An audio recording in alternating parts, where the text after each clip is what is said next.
So in this video, I'm going to be showing you how to create an Ubuntu virtual machine or any virtual machine inside of ESXi 8.0.2. So the first thing that we're going to want to do is obviously have ESXi installed.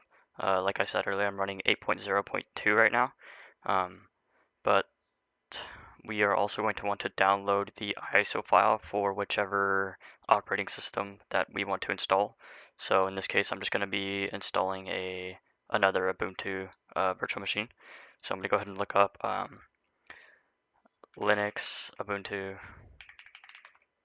ISO file, and right here. And so if I were to download this ISO, I would click this button right here and get a new ISO, but I already have it downloaded, so I'm going to skip this step.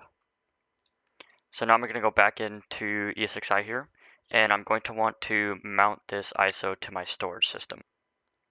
So I'm going to go down here to my data stores, and as you can see, I already have data stores created.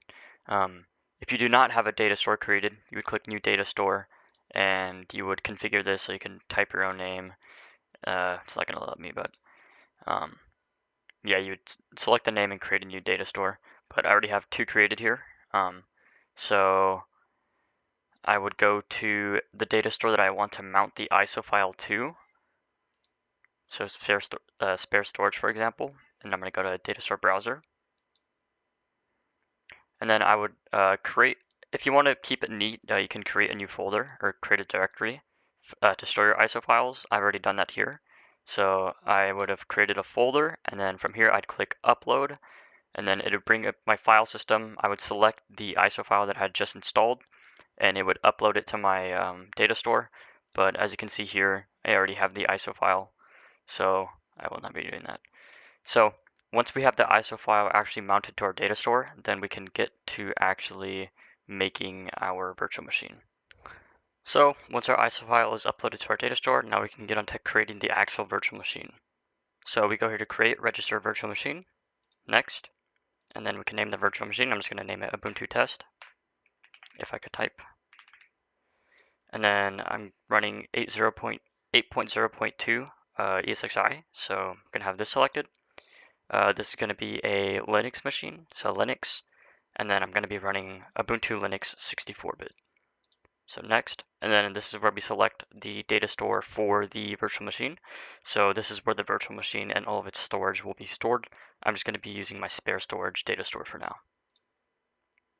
And then here's where we assign our hardware configurations, and as well as selecting the ISO file. So we can select the amount of cores we want to assign to this virtual machine. I'm just going to do 2 for now. As you can see here, the RAM isn't in standard forms like we're used to, like 1000, 2000, or 1 gigabyte, 2 gigabytes. It's actually in factors of 1024. So to calculate how much RAM you want to assign to your machine, you're going to want to do the amount of gigabytes times 1024. So for example, if I wanted to do 2 gigabytes on this machine, it would be 2 gigabytes times 1024. And then I would have to input 2048, which is already in here, and now this thing has 2 gigs of RAM. This is because this is in form of a megabyte, different from a megabyte. And here's where we would assign the amount of storage. So for this virtual machine, I'm just going to do 100 gigs for now, but you can do as much as you like. And you can configure all these if you like, but not really necessary for now. But what is necessary is this option down here, the CD DVD drive. This is how we connect the ISO file that we uploaded to our data store earlier to our virtual machine. So I'm going to click this drop down and do data store ISO file, and then I'm going to select the ISO file that I uploaded earlier, which is going to be this guy. So as we can see, it's selected, and we just want to make sure that these 2 checkboxes are checked, and then we can click next, and then finish.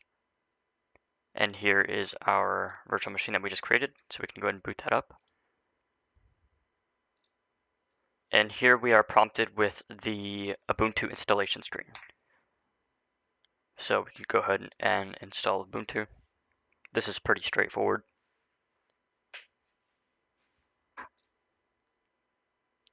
So there you have it. Once you boot to your ISO installation, you can just proceed with the installation from there. One thing I would recommend though is once you're finished installing the ISO file onto your virtual machine, I would power it off. I would not recommend powering it off this way. I'm only doing it this way just because I didn't go all the way through the ISO file download, so I would do a formal shutdown inside of the actual virtual machine. But for now, I'm just going to power it off like this. So one thing I would recommend doing is going into its settings, and then I would uncheck this box down here. This is just to ensure that the virtual machine doesn't boot back to this ISO file for whatever reason, and it just ensures that the virtual machine will boot into the actual operating system installation. So once you have these unchecked, you can click save, and there you go. So that is how you create a virtual machine inside of ESXi 8.0.2.